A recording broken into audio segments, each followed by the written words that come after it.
presented by Adi Shakti Films.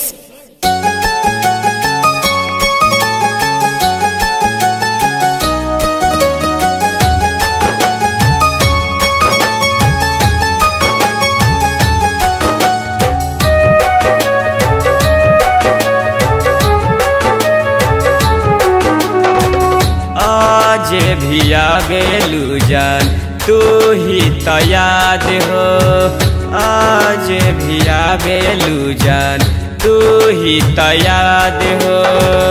केहू नया दिल में हो, केहू नया दिल में तोहरा बाद हो। आज भी आवेलू जान तू ही तो याद हो। आज भी आवेलू जान तू ही तो याद हो।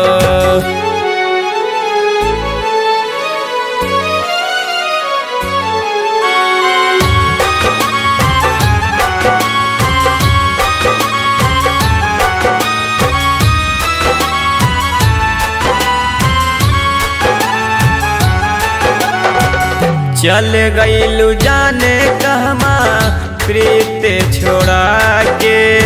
पागल बनैलू मेहंदी दूसरा के लगा के।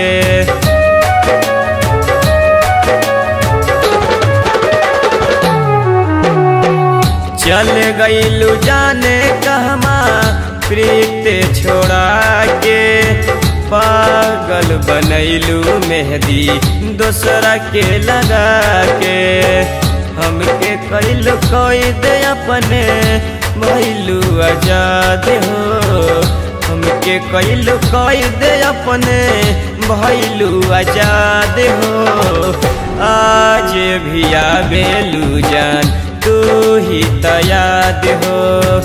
आज भी आवेलू जान तू ही तो याद हो।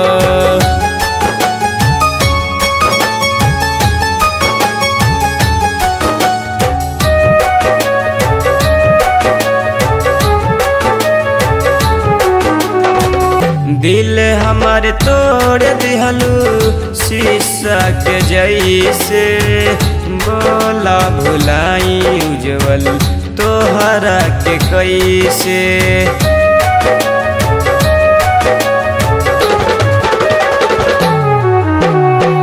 दिल हमारे तोड़ दिहलू शीशा के जैसे। बोला भुलाई उज्जवल तोहरा के कैसे। पवन के भी सुना लूना तू फरियाद हो। पवन के भी सुना लूना तू फरियाद हो। आज भी आवेलू जान तू ही तो याद हो।